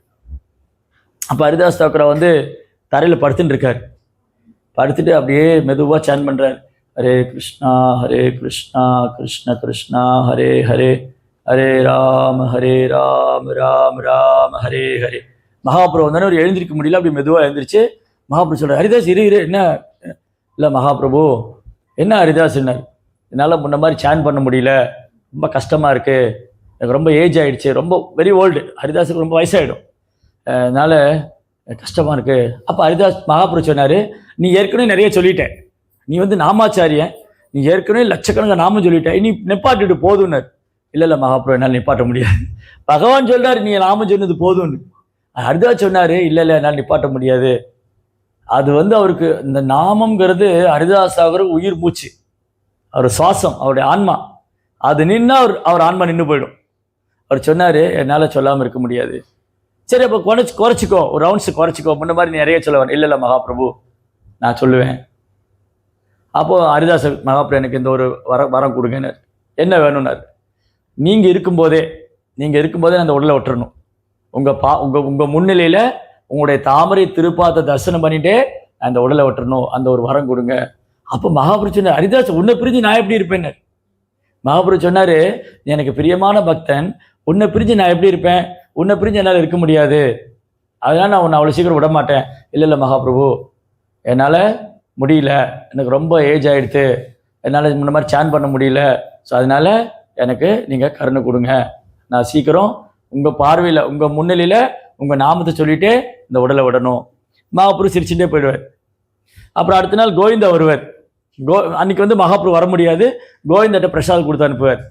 கோவிந்தா பிரசாதம் கொண்டு வரும்போதும் அவர் தரையில் படுத்துட்டு இருப்பார் ஹரிதாஸ் தாக்கூர். கோவிந்தா சொல்லுவார், ஹரிதாஸ் இந்த பிரசாதம் சாப்பிடுங்கன்னார். இப்போ ஹரிதாஸ் சொன்னால், நான் இன்னும் ரவுண்ட்ஸை முடிக்கல, எவ்வளோ வயசாகியும் நடக்க முடியல, ரொம்ப உடம்பு தளர்ந்து போன நிலையிலையும் அவர் சொல்லார், என் ரவுண்ட்ஸை முடிஞ்சுதான் நான் சாப்பிடுவேனார். இந்த ஜெகநாத் பிரசாதம் வெயிட் பண்ண வைக்கக்கூடாது, முதல்ல சாப்பிடுனார். அதை அப்படி கையில் எடுத்து இப்படி ஹானர் பண்ணிவிட்டு அப்படி வச்சுட்டு நான் ரவுண்ட்ஸ் முடிச்சு சாப்பிட்டுக்கிறேன். நமக்கு பிரசாதம் தான் ஃபஸ்ட்டு, அப்புறம் மற்றதெல்லாம் நெக்ஸ்ட்டு. சாண்டிங்காவது, பாகவதமாவது, பகவத்கீதையாவது. பசி வந்தால் எல்லாம் பறந்து விடும். வீட்டில் சம்டைம் பிளேட்டெல்லாம் கூட பறக்கும். இங்கே வந்து ஹரிதாஸ் தாக்கூரை சொன்னார், நான் வந்து என் ரவுண்ட்ஸ் முடிக்காமல் சாப்பிட மாட்டேன் அப்படின்னு அதை வாங்கி பக்கத்தில் வச்சுட்டு ஹானர் பண்ணிவிட்டு பக்கத்தில் வச்சுட்டார். அன்றைக்கி ஃபுல்லாக சான் பண்ணார். அதுக்கப்புறம் தான் அதை கொஞ்சம் சாப்பிட்டார். அப்புறம் ஒரு நாள் மகாபிரபு வரார். மகாபிரபு வந்து தன் சாகரோடு கீர்த்தனை பாடிட்டு வர்றார். ஹரே கிருஷ்ணா கிருஷ்ண கிருஷ்ணா ஹரே ஹரே, ஹரே ராமா ராம ராமா ஹரே ஹரே அப்படி கீர்த்தனை பண்ணிட்டு ஹரிதாஸ் தாக்கூர் இடத்துக்கு வர்றாரு. அன்னைக்கு வந்து மகாபிரபு ஹரிதாஸ் தாக்கூருடைய டிசைரை ஃபுல்ஃபில் பண்ணுறதுக்காக வந்திருக்காரு. ஹரிதாஸ் தாக்கூர் என்ன பண்ணாங்க, மகாபிரபு கீர்த்தனை பாடிட்டு வரும்போது அவர் பார்த்துட்டு அவர் மனசு புத்தி எல்லாம் மகாபுடைய ரூபத்தில் வச்சுட்டு அவர் தாமரை பாதத்தை பார்த்துட்டு ஜெய் சச்சிநந்தன கௌர ஹரி, ஜெய் சச்சிநந்தன கௌர ஹரி, ஜெய் சச்சிநந்தன கௌர ஹரி அப்படியே பாடி விட்டார். நாமச்சரிதாஸ் தாக்கூர் கி. மகாபிரபு அப்படியே அவர் உடலை தூக்கிட்டார். அப்படியே வில்லு மாதிரி வளைஞ்சிருக்கும். அவர் உடலை தூக்கிட்டு மகாபிரபு நடனம் ஆடுறார். இந்த பக்தர்கள்லாம் வந்துட்டு எல்லாரும் ஹரிதாஸ் தாக்கூரை பாடி விட்டாங்க. ஹரிதாஸ் தாக்கூரா வந்து அந்த உடலை விட்டு கோலோகந்தாவனை போயிட்டார். அவர் பகவானுடைய நித்தியமான லீலையில நுழைந்து விட்டார். நித்திய லீலா பிரவேஷ்ட. நம்ம ஆச்சாரியரை வந்து பிரேமதோனி சொல்றோம் இல்லையா, பிரேமதோனி சொல்லும் போது ஜெயோம் விஷ்ணுபாத பரமஹம்ச பரிவரத ஆச்சாரிய அஷ்டோத்திர சத ஸ்ரீ ஸ்ரீமத் பக்தி சித்தாந்த சரஸ்வதி தாக்கூர் நித்திய லீலா பிரவேஷ்ட அப்படின்னு ஸ்டார்ட் பண்ணும். அவங்க ஆச்சாரியர் இருக்காங்க இல்லையா, ஆச்சாரியர் எல்லாமே நித்தியமானவங்க, எட்டர்னல் அசோசியேட்ஸ். அவங்க இந்த பூமியில தோன்றாங்க, மறைகிறாங்க. நம்ம எல்லாம் பிறக்கிறோம், இறக்குறோம். நமக்கு பிறப்பு உண்டு, ஆச்சாரியனுக்கு பிறப்பும் கிடையாது, இறப்பும் கிடையாது. பகவான் எப்படி இந்த பூமியில தோன்றி மறைகிறாரோ அதே மாதிரி ஆச்சாரியஸ் அப்பியரன்ஸ் டே, ஆச்சாரியர் பர்த்டே அப்பியரன்ஸ் டே, அவங்களுடைய மறைவு தினம் டிஸ்அப்பியரன்ஸ் டே. ஹரிதாஸ் தாக்கூர் இந்த பூமியில தோன்றினாரு, மகாபுருடைய சங்கீதத்தில் கலந்துட்டாரு, சேவை பண்ணாரு, திரும்பி அந்த நித்தியமா லீலைக்குள்ள போயிட்டார். அப்போ அவருடைய பாடி, அவருடைய சரீரத்தை எடுத்துட்டு மகாபுரு கீர்த்தனம் பண்றாரு. பக்தர்கள்லாம் சேர்ந்துட்டு கீர்த்தனம் பண்றாங்க. ஹரே கிருஷ்ணா கிருஷ்ண கிருஷ்ணா ஹரே ஹரே, ஹரே ராமா ராம ராமா ஹரே ஹரே. இப்ப எல்லா பக்தரும் சேர்ந்துட்டு கீர்த்தனம் பாடிட்டு நேர பூரி கடல்ல போனாங்க. பூரி கடல்ல போய் ஹரிதாஸ் தாக்கூர் அபிஷேகம் பண்ணாங்க. இந்த சமுத்திர தண்ணி எடுத்து ஹரிதாஸ் தாக்கூர் அபிஷேகம் பண்ணி சுற்றி இருந்து எல்லா பக்தர்களும் பானையாக தண்ணி எடுத்து அவருடைய பாடிக்கு அபிஷேகம் பண்ணி அவரை குளிக்க வச்சு அங்கே கீர்த்தனெல்லாம் பண்ணி அவர் அப்படியே அந்த பாடி எடுத்துன்னு போய் அந்த பூரி கடற்கரை இருக்கு இல்லையா, அங்கே பக்கத்தில் ஹரிதாஸ் தாக்கூர் சமாதி மந்திர் இருக்கும். அங்கே வந்து ஹரிதாஸ் தாக்கூராவை அந்த சமாதி குழியில் வச்சுட்டு அங்கே அவருக்கு ஜெகநாத் பிரசாதம்லாம் வச்சு ஜெகனுடைய கார்லண்ட்லாம் போட்டு மகாபிரபு பர்சனலாக அவருடைய இறுதி சடங்கு பண்ணுறார். பண்ணி எல்லா பக்தர்களும் இருக்க மகாபிரபு ஹரிதாஸ் தாக்கூராவை பகவானுடைய உலகத்துக்கு அனுப்பிச்சு வச்சார். ஸ்ரீ கௌரங்க மகாபிரபு கி. அதுக்கப்புறம் மகாபிரபு இந்த இந்த பக்தர்கள்லாம் வந்திருக்காங்க. இவங்க எல்லாருமே ஆயிரக்கணக்கான பக்தர்கள் ஹரிதாஸ் தாக்கூருடைய மறைவு தினத்துக்கு வந்திருக்காங்க. ஹரிதாஸ் தாக்கூர் இந்த பாடி விட்டு அவர் ஸ்பிரிச்சுவல் போயிருக்காரு. ஆன்மீக உலகத்துக்கு ஹரிதாஸ் தாக்கூர் போன இந்த மறைவு தினத்துல கலந்துக்கிறதுக்கு ஆயிரக்கணக்கான பக்தர் வந்திருக்காங்க. மகாபிரபு ஒருத்தருக்கு மாலை போட்டு விட்டு அவங்க உடம்புல சந்தனம் பூசிட்டு என்ன பண்ணாரு, பூரியில சைத்தன்ய மகாபிரபு முழுமுதற் கடவுள் பூரியில ஒரு கடையிலும் போய் பிக்ஷை எடுத்தார். இன்னைக்கு வந்து ஹரிதாஸ் தாக்கூருடைய மறைவு தினம், இன்னைக்கு வைஷ்ணவருக்கெல்லாம் பிரசாதம் கொடுக்கணும், கொஞ்சம் பிரசாதம் கொடுங்க அப்படின்னு முழுமுதற் கடவுள், இந்த முழுமுதற் கடவுள் போய் ஒரு கடையிலும் பிக்ஷை எடுக்கிறார் ஹரிதாஸ் தாக்கூருடைய மறைவு தினம் கொண்டாடுறதுக்கு.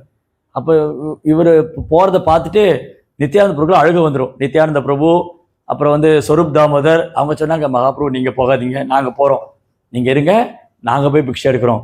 ரெண்டாவது போனவங்க யாரு, நித்யானந்த பிரபு பலராம், நித்யானந்த பிரபு பலராம், ஸ்வரூப் தாமோதர் லலிதா சகி. ஹரிதாசருடைய மறைவு கொண்டாடுறதுக்காக நித்யானந்தரும் ஸ்வரூப் தாமோதரும் போய் பிக்ஷை எடுத்தாங்க. அந்த மாதிரி ஒரு தெருவில் ஒரு பிரசாதம் கடையிலேயே போய் பூரியில பிக்ஷை எடுத்துன்னு வந்து இந்த வைஷ்ணவர்லாம் உட்கார வச்சு மகாபிரபு பரிமாறுறாரு. மகாபிரபு சொல்றாரு, ஒரு பக்தருக்கும் 10 பேர் சாப்பிட்ற அளவுக்கு பிரசாதம் கொடுங்க. ஒரு பக்தருக்கும் 10 பேர் சாப்பிடணும், இந்த அளவுக்கு பிரசாதம் கொடுங்க. இந்த பக்தருக்கு ஹல்வா பிடிக்கும், எவ்வளவு பேர் கேட்டாலும் கொடுங்க. இல்ல பிரபு கொஞ்சம் தான் இருக்கு அதனால கிடையாது, நோ. இவருக்கு ஹல்வா பிடிக்குமா, எவ்வளவு கேட்டாலும் கொடுங்க. இவருக்கு ரசகுல்லா பிடிக்கும், எவ்வளவு கேட்டாலும் கொடுங்க. அவர் போதுங்கிற அளவுக்கு கொடுங்க. ஒரு பக்தருக்கும் மகாபிரபு போதுங்கிற அளவுக்கு பிரசாதம் பரிமாறினார். அவங்களுக்கு மாலை போட்டு சந்தன பூசி ஒரு வைஷ்ணவனுக்கு எப்படி சேவை பண்ணணும், ஒரு வைஷ்ணவன் எப்படி மதிக்கணும், அவர்கிட்ட எப்படி அன்பு செய்யணும். மகாபிரபு இவங்கெல்லாம் சாப்பிடாம உட்காந்துட்டு இருக்காங்க. அப்போ ஸ்வரூப் தாமோதர் நித்யானந்தெல்லாம் சொன்னாங்க, மகாபிரபு நீங்க சாப்பிட்ற வரைக்கும் யாரும் சாப்பிட மாட்டாங்க, நீங்க உட்காந்து சாப்பிடுங்க, நாங்க பரிமாறுறோம். மகாபிரபு சொன்னார், நான் ஒருத்தருக்கு பரிமாறணும்னு. அவர் முழுமுதற் கடவுள், அவர் சொன்னாரு நான் ஒருத்தருக்கு பரிமாறணும்னு. அப்போ நித்யானந்தர் சொன்னாரு, ஸ்வரூப் தாமோதர் இல்ல மகாபிரபு நீங்க சாப்பிடாத வரைக்கும் யாரும் சாப்பிட மாட்டாங்க, நீங்க உட்காருங்க, நாங்க பரிமாறுறோம். அவங்க யாரு, பலராம் லலிதா சகி. ஸோ இப்படி அவங்க எல்லாம் வைஷ்ணவனுக்கு சேவை எப்படி பண்ணணும், அவங்களை எப்படி கொண்டாடணும், எப்படி அவங்கள வந்து மதிக்கணும், அவங்களை எப்படி வந்து அன்பு பண்ணணும், அவங்களே கற்றுக் கொடுத்தாங்க. அப்புறம் மகாபிரபு சொல்றார், அந்த பிரசாதெல்லாம் கொடுத்து எல்லா பக்தரும் உட்கார்ந்து இருக்காங்க.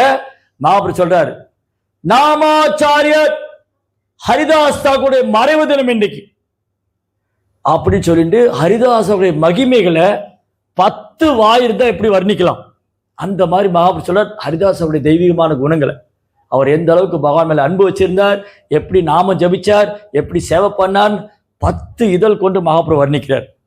அப்புறம் சொல்றாரு, யாரெல்லாம் ஹரிதாஸ் தாக்கூருடைய மறைவு தினத்துல கலந்துகிட்டாங்களோ, ஹரிதாஸ் தாக்கூர் மறைவு தினத்துல கலந்துகிட்டவங்க, அவர் புகழ் பாடினவங்க, அவர் புகழ் கேட்டவங்க, பிரசாதம் ஏத்துக்கிட்டவங்க, சேவை பண்ணவங்க, ஹரிதாஸ் தாக்கூருடைய மறைவு தினத்தை பத்தி கேட்டவங்க எல்லாருக்கும் கிருஷ்ண பிரேமம் கிடைக்கும் சொன்னார்.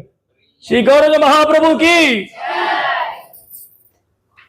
அதுதான் மகாபிரபு லீலை. நாமச்சரிதாஸ் தாக்கூர் கி. மகாபிரபு வந்து தென்னிந்திய யாத்திரை போக தயாரானார். அவர் தென்னிந்திய யாத்திரை போகும்போது அவர் சொன்னார், ஒரு நாள் சர்வம் பட்டாச்சாரி கூப்பிட்டார். சர்வம் பட்டாச்சாரி கூப்பிட்டு, பட்டாச்சாரியரே இந்த மாதிரி நான் தென்னிந்திய யாத்திரை போகணும்னு இருக்கேன், என்னுடைய சகோதரன் விஸ்வரூபா வந்து சன்னியாசி எடுத்துன்னு போயிட்டாரு, அவர் எங்க பண்டர்பூர் பக்கம் இங்க இருக்கிறதா கேள்விப்பட்டேன், நான் அவர் பார்க்க போறேன். அப்போ பட்டாச்சாரியர் ஒன்று சொல்லுவார், மகாபிரபு எனக்கு இந்த ஒரு வேண்டுகோள், என்னோட வேண்டுகோள் என்னன்னா, தென்னிந்தியாவில் வித்யா நகர்ல ராமானந்தராயர்னு ஒரு பக்தர் இருக்கார். அவர் பிறப்பால் ஒரு சூதரன். அவரை சூதரன்னு விளக்கிடாதீங்க. நீங்க சந்திப்பதற்கும் உங்களோடு பழகுவதற்கும் மிக ஏற்றமான உன்னதமான ஒரு தூய பக்தர் ராமானந்தராயர்.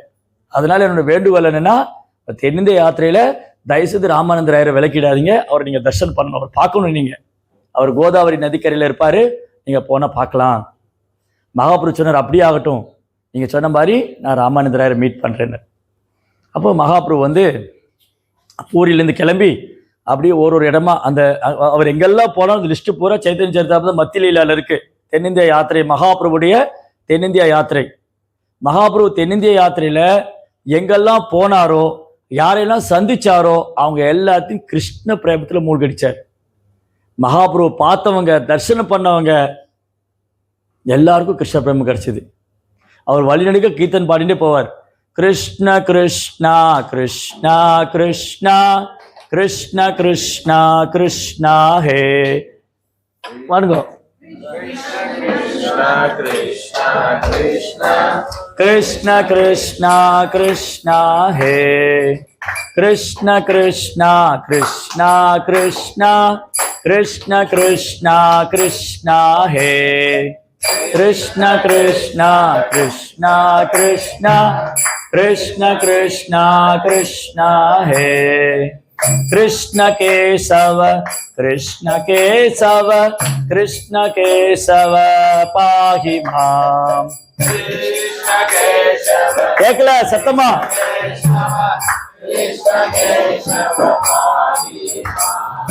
ராம ராகவ ராம ராகவ ராம ராகவ ரக்ஷா மாம்.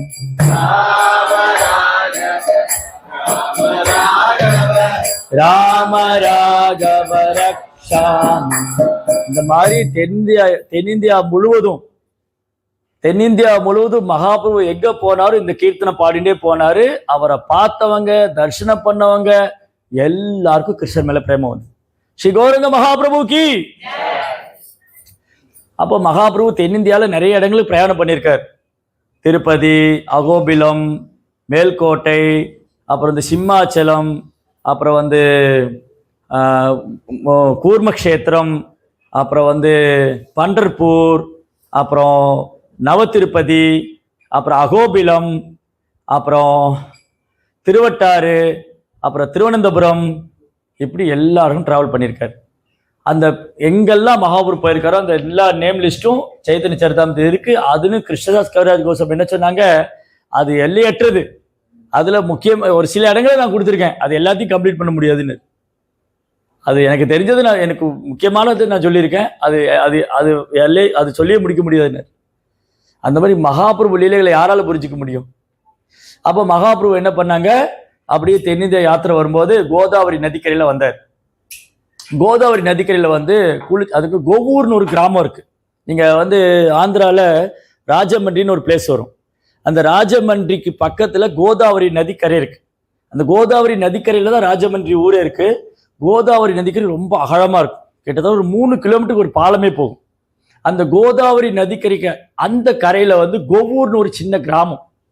அந்த கோவூருங்கிற கிராமத்துல ஒரு கௌடி மட் இருக்கு. அங்கதான் ராமானந்தராயரும் மகாபிரபு மீட் பண்ண இடம் இருக்கு. கோதாவரி நதியில குளிச்சுட்டு மகாபிரபு உட்காந்து சான் பண்ணிட்டு இருக்காரு. ஹரே கிருஷ்ணா கிருஷ்ண கிருஷ்ணா ஹரே ஹரே, ஹரே ராமா ராம ராமா ஹரே ஹரே. அப்போ ஒரு கவர்னர் அங்க குளிக்க வர்றாரு. எப்படி கவர்னர் குளிக்க வராரு? ஒரு பல்லக்கில் அந்த கவர்னர் உட்கார வச்சு முன்னாடி 10 பிராமணர்கள் வேத மந்திரம் பாராயணம் பண்ணிட்டு போறாங்க. இந்த மத்தலோல்லா முழங்க பிப்ரி பிப்ரி, இந்த துந்துபி மத்தலோல்லா முழங்கி அவர் குளிக்க போறது. ஒரு கவர்னர் குளிக்க போறதுக்கு 10 பிராமணர்கள், அப்புறம் சங்கீர்த்தனம் பண்றவங்க, அப்புறம் வந்து துந்துபி வாசிக்கிறவங்க, மினிஸ்டர், அந்த மினிஸ்டர் கூட, அவர் கூட அந்த கவர்னர் கூட வந்து அந்த சிப்பாய்ங்க, சோல்ஜர்ஸ் எல்லாம் வந்து ஒரு பெரிய கூட்டமே ஒரு பின்னாடி வந்து பாரு. துந்துபில இருக்கா ஒரு பெரிய கூட்டமே, வத்தல வச்சிருக்காங்களா, ஒரு பெரிய கூட்டமே அவர் பின்னாடி வந்தது. இவரு அங்க வந்தவர் தூரத்துல ஒரு சன்னியாசி உட்கார்ந்து இருக்கிறத பாக்குறாரு. அந்த சன்னியாசி வந்து அப்படியே உதயசூரியன் ஓட்டிச்சுன்னு இல்லை, அந்த சூரியன் மாதிரி பிரகாசமா இருக்காரு. அந்த காலையில உதிக்கிற ஒரு சூரியன் இருக்கு பாத்தீங்களா, அது வந்து அப்படி ஆரஞ்சு கலர்ல இருக்கும். அப்படி தங்கத்தை உருக்கி காய்ச்சி நிறத்துல இருக்கும் காலையில் சூரியன் மேல வரும்போது. அந்த மாதிரி ஒரு தேஜஸ் சூரியனை போல தேகம், தாமரை போல கண்கள், அப்படி பிரகாசிக்கிறார். இவர் ஓடுறாரு அவரை பார்த்த உடனே. இந்த மாதிரி ஒரு ஒரு தேஜஸ்வியான ஒரு சன்னியாசி. அவரை பார்த்த உடனே ராமானந்தர் ஓடுறார். ராமானந்தர் ஓடி போய் மகாபுருடைய பாதங்களில் சாஷ்டகம் நமஸ்காரம் பண்றாரு. மகாபுருடைய கட்டி தோளோட தூக்கிட்டார். அவர் தோளோட தூக்கி கட்டி தழுவுறார். இவர் அவரை பார்த்து அழுகிறாரு, அவர் இவரை பார்த்து அழுகிறார். இவர் அவரை பார்த்த உடனே இவர் கண்ணுல இருந்து அப்படி தாரதாரியா கண்ணீர் வருது. மகாபுரு இவரை பார்த்தோன்னே இவருக்கு மகாபுரு கண்ணுல இருந்து கண்ணீர் வருது. இவர் சொல்றாரு, மகாபுரு நான் ஒரு மாயாவதி சன்னியாசி, நான் ஒரு கீழ்நிலையான சன்னியாசி, உங்களை சந்திச்சது நான் செஞ்ச பாக்கியம். இவர் சொல்றாரு, மகாபிரபு அப்படி சொல்லாதீங்க, நான் ஒரு சூதுறேன், நான் ஒரு கீழ்நிலையானவன், உங்க தாமரை திருப்பா சந்திச்சு நான் செஞ்ச பாக்கியம். ரெண்டு பேரும் மாறி மாறி இவர் அவரை புகழ்றாரு, அவர் இவரை போடுறாரு. ரெண்டு பேரும் இவனெல்லாம் ஒண்ணுமே புரியல, என்னடா பண்ணிட்டு இருக்கு, என்ன பேசுறாங்க இவங்க. இவர் பாக்குறாரு, என்ன இந்த சன்னியாசி இந்த சூதரனை பிடிச்சி கட்டி பிடிச்சி அழுதுட்டு இருக்காரு. இவர் பார்க்க என்ன அவர் போய் அந்த சன்னியாசிட்ட பேசிட்டு இருக்காரு. இவங்க யாருக்குமே ஒன்றும் புரியல. இவங்க யாருக்குமே இவங்களோட அன்பு பரிமாற்றம் புரியல. அப்போ மகாபுரு சொன்னாரு, நீங்க இப்ப நிறைய கூட்டத்தோட வந்திருக்கீங்க, இப்ப நீங்க வேண்டாம், இப்ப நீங்க போங்க, சாயந்தரமா யாரோ ஒருத்தர் ரெண்டு பேரோட வாங்க, ஒருத்தர் மட்டும் கூட்டிட்டு வாங்க, அவங்ககிட்ட நிறைய பேசணும்னு. அப்போ இவர் என்ன பண்ணாரு, இவங்களெல்லாம் கூட்டின்னு போயிட்டார். அன்னைக்கு சாயந்தரம் ராமானந்தராயரும் கூட ஒரு ஆளை கூட்டிட்டு ரெண்டு பேர் வருவாங்க. அவர் அங்கே உட்காந்துட்டு இருப்பாரு, ரெண்டு பேர் பேசுவாங்க. மகாபிரபுவும் ராமானந்தராயர் பேசும்போது அவங்க ரெண்டு பேரும் பகவானுடைய லீலைகளை அப்படி அற்புதமா பேசிட்டு இருக்காங்க. பொதுவா பகவான் என்ன பண்ணுவார்னா, பகவத்கீதையில பகவான் அர்ஜுனனுக்கு உபதேசித்தார். அர்ஜுனன் கேள்வி கேட்டாரு, கிருஷ்ணர் பதில் சொன்னார். ராமானந்தராயர் அர்ஜுனனும் விசாகா சகி ரெண்டும் சேர்ந்த ஒரு கலவை, ரெண்டும் சேர்ந்த ஒரு இன்கார்னேஷன். இவருடைய இன்கார்னேஷன்ல அர்ஜுனனும் இருக்காரு, விசாகா சகியும் இருக்காங்க. அப்போ இங்க என்ன நடந்ததுன்னா, மகாபிரபு ராமானந்தராயரை பேச வச்சார். ரெண்டு கான்வர்சேஷன் 10 நாள் கோதாவரி நதிக்கரையில மகாபிரபு ராமானந்தராயர் பேசுவாங்க. மகாபிரபு நிறைய கேள்வி கேட்பார். இந்த மனித குலத்துக்கு ஒரு சில கேள்வி ஞாபகம் இருக்கு, அது மட்டும் சொல்றேன். அது நிறைய இருக்கு, அப்படி போயிட்டே இருக்கும். அது ஒரு 2 சாப்டர் ஃபுல்லா இருக்கு. ராமானந்தராயருக்கும் மகாபிரபுக்கு நடந்த அந்த சம்பாஷணை 2 சாப்டர் இருக்கு. மகாபிரபு கேட்பாரு, இந்த மனித குலத்துல ஒரு மனிதன் செய்ய வேண்டிய மிகச்சிறந்த செயல் என்ன? அப்போ அவர் சொல்லுவாரு, அவர் ஃபர்ஸ்ட் என்ன சொல்லுவாருன்னா, ஒருத்தர் அவருடைய வர்ணாசிரமத்தை ஒழுங்கா ஃபாலோ பண்ணணும். வர்ணாசிரம தர்மத்தை ஒழுங்கா ஃபாலோ பண்ணா அவர் கிருஷ்ணரை திருப்திப்படுத்தலாம். மகாபுரு கேட்டாரு, ஒருத்தர் கிருஷ்ணரை திருப்திப்படுத்துறது, பகவானை திருப்திப்படுத்த என்ன பண்ணணும்னா, அவர் முதல்ல சொன்னாரு, வர்ணாசிரம தர்மத்தை ஒழுங்கா ஃபாலோ பண்ணும். மகாபுரு சொன்ன, இது வெளிப்புறமா தான் இருக்கு, எனக்கு இதுல அவ்வளவு இன்ட்ரெஸ்ட் இல்லை, மேல சொல்லுங்க. இப்ப மகாபுரு கேள்வி கேட்க அவர் பேசிட்டே இருப்பார். அவர் கேட்பாரு, அவர் பேசுவாரு. அவர் இதயத்திலிருந்து மகாபுரு பேச வைக்கிறார். அவர் என்ன சொல்லுவாரு, இது கூட எக்ஸ்டர்னலா தான் இருக்கு, இதுக்கு மேல சொல்லுங்கன்னார். அப்ப அவர் சொன்னார், எத்கரோசி எஜஸ்னாசி ஜுகோசி ததாசியத் எத் தபசி கவுந்தேய தத் குசுமதர்ப்பணம் கீதர் சொல்லியிருக்கார் பகவான். நீ என்னெல்லாம் படைக்கிறியோ, என்னெல்லாம் சாப்பிட்றியோ, என்னெல்லாம் கொடுக்குறியோ அது எனக்காக செய்யினார். மகாபுரு சொன்னார், இது கூட எக்ஸ்டர்னலா தான் இருக்கு, இதுக்கு மேல சொல்லுங்க. அவர் சொன்னாரு, சர்வதர்மான் பரித்யஜ மாமேகம் சரணம் பிரஜா அகம் துவா சர்வ பாபேபியோ மோக்ஷாய் மாசுச்ச. பகவான் சொல்றாரு, எல்லா தர்மத்தையும் விட்டுட்டு என்ன மட்டும் சரணடைஞ்சிருக்கோ. அதுவும் பகவான் சொல்றாரு, அதுவும் எக்ஸ்டர்னலா தான் இருக்கு, அதுவும் வெளிப்புறமானதுதான், அதுக்கு மேல சொல்லுனார். அப்ப ராமானந்தர் பாகவத்னு ஒரு ஸ்லோகம் சொல்லுவார், பிரம்மாவுடைய ஸ்லோகம். பிரம்மா சொன்ன ஸ்லோகம், நீ எங்க இருந்தாலும் பரவாயில்ல, ஸ்தானே ஸ்திதா ஸ்திதிகதாம் தனுமான் மூலம், நீ இந்த உலகத்துல எந்த மூலையில் இருந்தாலும் பரவாயில்ல, நீ என்னவா இருந்தாலும் பரவாயில்ல, நீ பிராமணனா, சத்திரினா, வைசியனா, சூதர்னா, பிரம்மச்சாரி, எதுவும் பிரச்சனை இல்லை. இப்போ நீ பகவானுக்கு சேவை பண்ணணும், பகவானுடைய பக்தனா இருக்கணும். அதை மகாபிரபு ஒத்துன்றார். சரி, ரைட், ஓகே, இட்ஸ் ஓகே. நீ என்ன தர்மத்தில் இருந்தாலும் பரவாயில்ல, என்ன ஆசிரமத்தில் இருந்தாலும் பரவாயில்ல, நீ பகவானுக்கு சேவை செய்யணும். அது மகாபிரபு ஓகே, இந்த லெவலில் நான் ஒத்துக்கிறேன், அதுக்கு மேலே சொல்லுனார். அப்போ ராமானந்தராயர் சொல்லுவாரு, பகவானை முழுமுதற் கடவுளை ஒருத்தர் அவர் பகவான், நான் அவர் சேவகன் அப்படின்னு சேவை மனப்பில் அவருக்கு சேவை பண்ணணும். அதுக்கு மேலே சொல்லுனார். அதுக்கு மேலே என்னது, ஒருத்தர் பகவானை தன்னுடைய நண்பனா பாவிக்கலாம். அவர் நண்பனா அர்ஜுனனை போல, நண்பர் கிருஷ்ணருடைய சகாக்களை போல பகவான் அன்பு செய்யலாம். அதுக்கு மேலே சொல்லுனார். அதுக்கு மேலே பகவானை தன் குழந்தையா பாவிக்கலாம், யசோதா அம்மா, நந்த மகாராஜ் மாதிரி. அதுக்கு மேலே சொல்லுனார். அதுக்கு மேலேன்னா பிருந்தாவனத்து கோபிகள் இருக்காங்க இல்லையா, அவங்க கிருஷ்ணர் மேல எவ்வளவு அன்பு செஞ்சாங்க. அந்த பக்திக்கு ஈடு இணையல. S, very good. அதுக்கு மேல சொல்லுங்க. அந்த பிருந்தாவனத்து கோபிகள் வந்து கிருஷ்ணர் மேல அவ்வளவு அன்பு வச்சிருந்தாங்க. அந்த அன்புக்கு ஈடு இணையல. அந்த பிருந்தாவனத்து கோபிலேயே உயர்ந்தவங்க ஸ்ரீமதி ராதாராணி. எஸ், அதுக்கு மேல சொல்லுன்னா அவர் ராதாராணியோட தெய்வீகமான குணங்களை வர்ணிக்கிறார். ராமானந்தரை வந்து மகாபிரபுட்ட ராதாராணி எந்த அளவுக்கு பகவான் மேல அன்பு வச்சிருந்தாங்க, அவங்களுக்குள்ள அன்பு பரிமாற்றம் என்ன, அந்த பிரேமம் என்ன அப்படின்னு சொல்றாரு. அதுக்கு மேல சொல்லுன்னா அவர் சொன்னார், அதுக்கு மேல ஒண்ணும் இல்லைன்னு. ராதாராணியோடைய பக்திக்கும் அவங்க சேவைக்கு மேல ஒரு உயர்ந்தது கிடையாது. அப்படியே கட்டி தெளிவுன்றார் அவரை. அப்புறம் நீ 10 நாள் நான் இங்கே தான் இருப்பேன், நீங்க வாங்க திரும்ப பேசலாம் அப்படின்னு. அப்புறம் திரும்பி வந்தோன்னு திரும்பி கான்வர்சேஷன் நடக்கும். இந்த உலகத்திலேயே சிறந்த பாக்கியவான் யார்? மகாபிரபு கேட்டார், இந்த உலகத்திலேயே சிறந்த பாக்கியவான் யாரு? இது மகாபிரபு கேள்வி. ராமானந்தர் என்ன சொன்னாரு? யாரு பக்தர் சங்கத்தில் இருக்காங்களோ அவங்க தான் சிறந்த பாக்கியவான். ஸ்ரீ கௌரங்க மகாபிரபுக்கு அடுத்த கேள்வி கேட்டாரு, இந்த உலகத்திலே மிக சிறந்த சேவை எது? ராதாகிருஷ்ணருக்கு பண்ற சேவை தான் மிக சிறந்த சேவை. அப்படி ஒண்ணுனா கேட்டே வருவார் மகாபிரபு. ராமானந்தரை பதில் சொல்லிட்டே இருப்பார். அப்புறம் ராமானந்தர் சொல்லுவார், மகாபிரபு சொல்லுவாரு, நீங்க இவ்வளவு அழகா சொல்றீங்க, நீங்க இந்த வேலையை விட்டுட்டு பூரி வந்துருங்க, நம்ம இந்த மாதிரி நிறைய கதை பேசிட்டு இருக்கலான்னு. அப்போ ராமானந்தர் சொன்னாரு, மகாபிரபு எனக்கு ஒன்றும் தெரியாது, நீங்க பேச வச்சீங்க, நான் பேசினேன். நான் வந்து இப்ப தென்னிந்திய யாத்திரை முடிஞ்சு நான் வந்து பூரி வந்துருவேன், நீங்களும் வந்துருங்க, நம்ம பேசலானார். அப்படி பேசிட்டு இருக்கச்ச வந்து ராமானந்தருக்கு மகாபிரபு யாருன்னு காமிச்சு கொடுத்தாரு.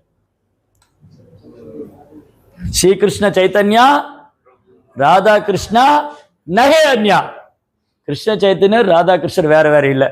இப்போ ராமானந்தராயருக்கு மகாபிரபு தன்னுடைய ஐடென்டிட்டி ரிவீல் பண்ணார், நான் கிருஷ்ணர் தான் ராதையோட பாவத்தில் வந்திருக்கேன்.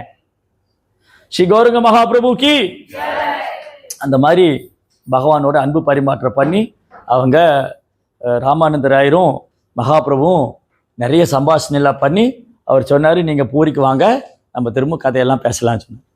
ஸ்ரீ கௌரங்க மகாபிரபுக்கு ஓகே, ஒரு 10 minutes ஒரு கீர்த்தன். இல்லை கொஸ்டின்